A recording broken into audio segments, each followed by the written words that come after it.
The best exhaust design for the lowest price and with zero prior engineering experience? Why not?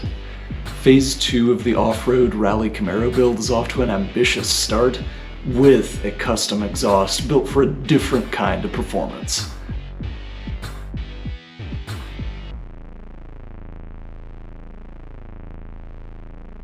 Hey everyone, and welcome to phase 2 of building up this car to eventually learn to build rally cars and start a team and do all that fun stuff.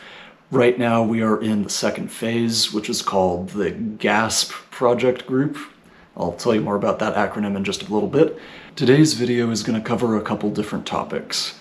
We've got the science of why this particular exhaust layout is going to be the best for the Camaro. We've got taking apart the rear bumper, prepping the car for installing the exhaust. We're unboxing the new muffler setup, and we are going to get it welded together, fully installed, and started up for the first time. Next up, in the upcoming episode afterwards, we'll test this out for performance, for sound, and all of that. Stick around till the end today to see just how this new exhaust setup compares to mainstream aftermarket exhaust setups. I was shocked by the savings on it. It turned out to be more than I expected. So without further ado, let's start with the science of this choice. Choices were made. There were 3 goals with this exhaust build. They are, in no particular order, more clearance under the bumper, better weight distribution, better turbo spool time. Because this is part of project group G.A.S.P, which stands for Geometry, Aerodynamics, and Skid Plates, it's kind of a thing among the scientific community to make silly acronyms for things. Like if you look at NASA's DART mission, if you look at any number of prototype aircraft over the years, these things are just a natural inclination of any technically advanced, creative kind of role. So naming this project G.A.S.P fits well within that. And it was just the natural, like, they gotta come up with a silly acronym for this. So Geometry, Aerodynamics, Skid Plates. That's the current set of projects. This will free up a lot of space under the bumper for additional future aerodynamic upgrades, which you'll see later in this series. In addition to the free space, the other goals are just to make sure we have extra flow so that the turbo spools faster. That means less lag. That means better cornering ability on the dirt, since it'll be a more predictable throttle response. And I won't have to floor it 2 seconds in advance to get the boost that I want. We're doing this all DIY, learning all of the engineering software from scratch. If nothing else, it will be fun, and hopefully lead to meaningful performance gains for the car. A couple notes about the Camaro itself. This particular Camaro with the LTG Turbo 4 engine is kind of unoptimized from the factory. Most Camaros come with a 6-cylinder or 8-cylinder engine, and that means 2 primary banks of cylinders to collect, because it's a V6 or a V8, and those each get collected into 2 main exhaust pipes going through the car. The Turbo 4 doesn't suffer from that same packaging disadvantage, so it has just a single exhaust pipe from its single bank of cylinders.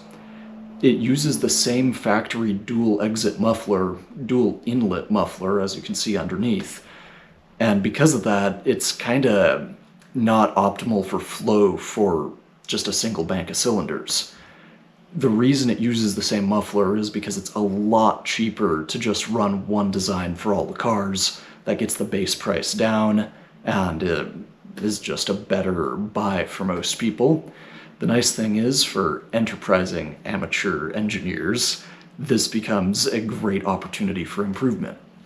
The other advantage here in having a single pipe where there were initially intended to be 2 is that we can actually package a smaller muffler in that center tunnel of the car instead of having it out under the bumper.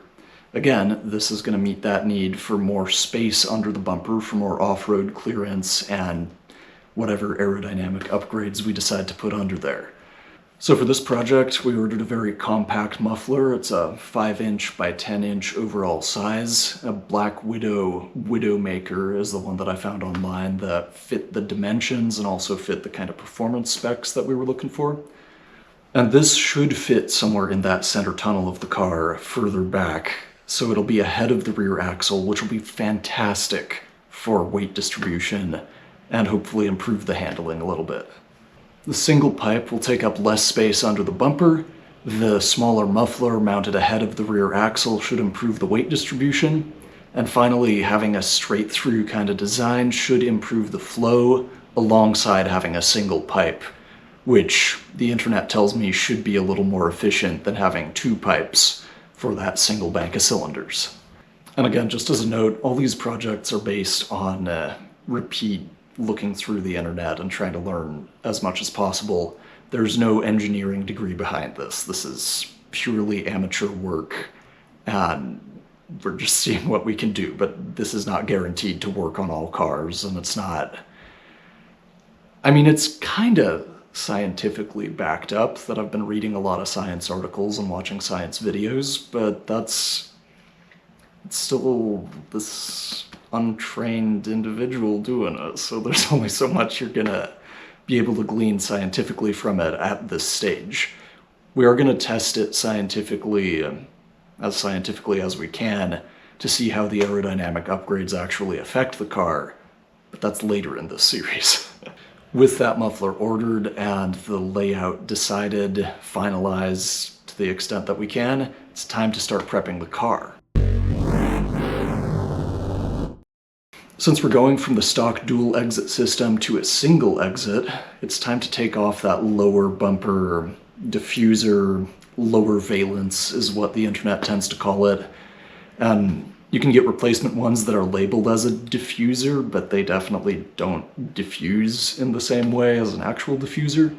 So for intents and purposes, this is that middle plastic section that we aren't going to want any further.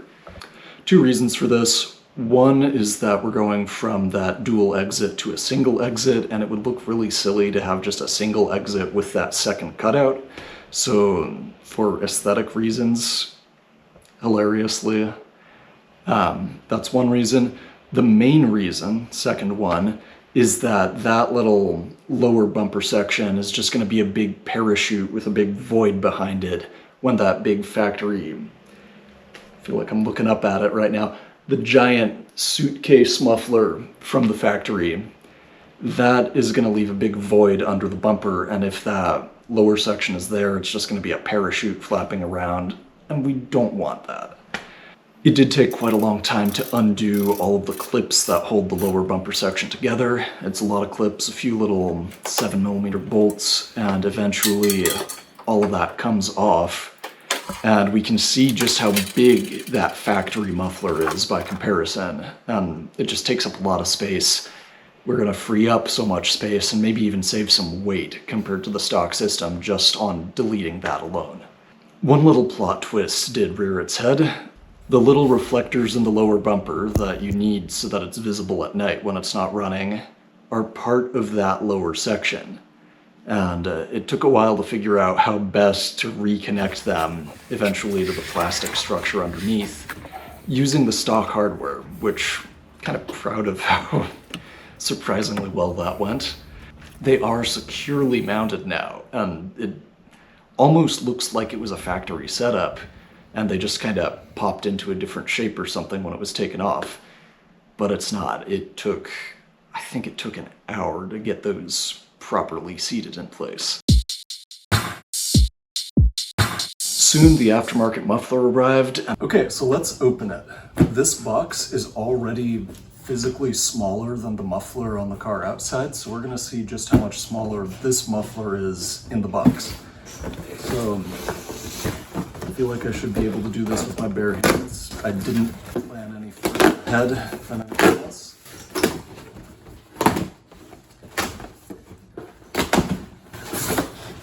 Alright, and wow, look at that giant bubble wrap. I'm resisting the urge to pop this, but get the rest of this later. All right, wow. So it's in a much smaller box inside this box. All right, get that later. Get that later.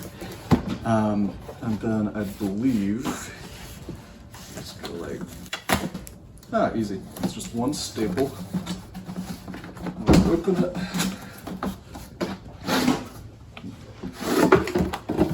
All right, so this is it. It's very small compared to the stock one. It only weighs, I don't even know how much.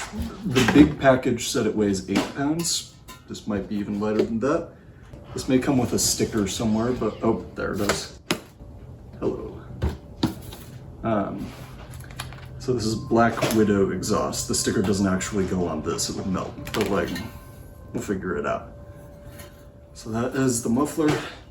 You can see through it pretty well too, which is a good sign for making lots of horsepower. This is my fish. This is my fish that I caught. It's pretty big, as you can see. Look at that fish. Yeah, this is my new profile photo. Yeah. Yeah, look at that. As if it was one giant cup. I can drink to that. All right. Well, cheers. As I don't personally have any welding experience, we went to a local muffler shop to get the muffler actually installed in the car per the specs that we figured out and the layout that we figured out. And so we found a local muffler shop that could do it. Got the car up on the lift, got to take a look under it.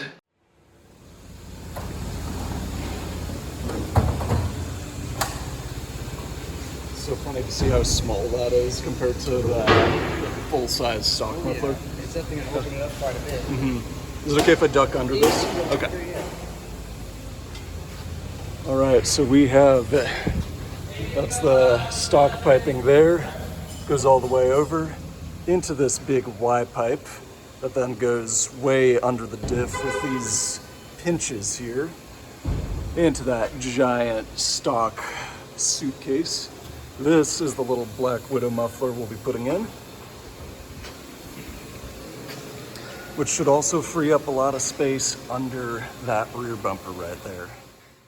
And within an hour or two, all of it was installed and it was time for that first startup with the new setup.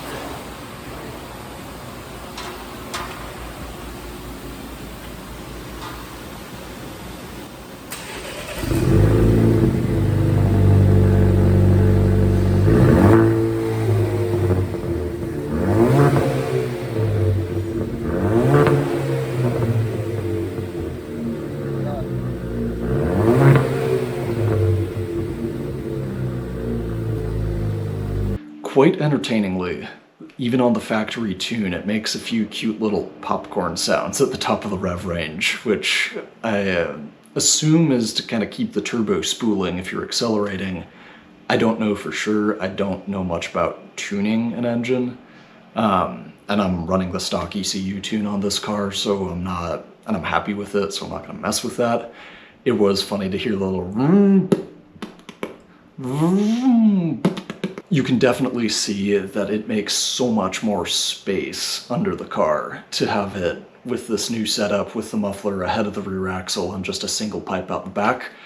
I also realized after the fact, it looks a lot like a 90s Subaru Impreza in the World Rally Championship. It's that same single pipe coming out the side. So that's kind of fun. That is a fun parallel for a Camaro that thinks it's a Subaru. Fun coincidence, because the video where I saw this Subaru, I saw that video after this got installed, and it's just like, wow, that is really entertainingly similar.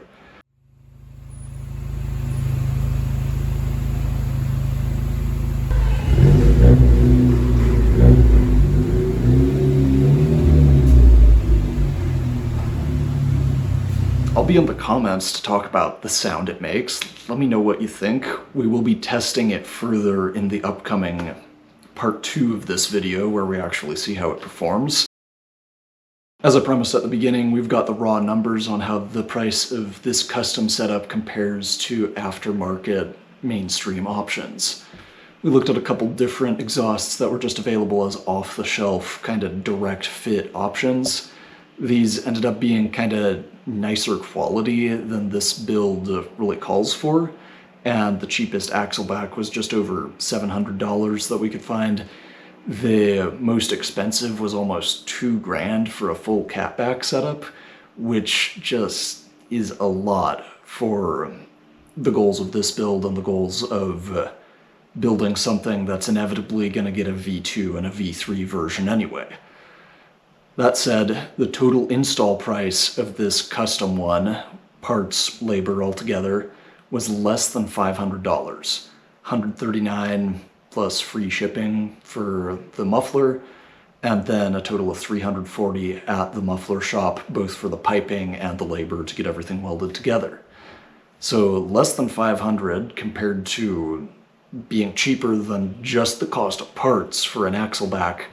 I feel really good about this choice from a performance for the dollar kind of perspective. Granted, these are really high quality stainless steel, just bolt-in, ready-to-go setups that should last the lifetime of a car and look good and sound good and all of that.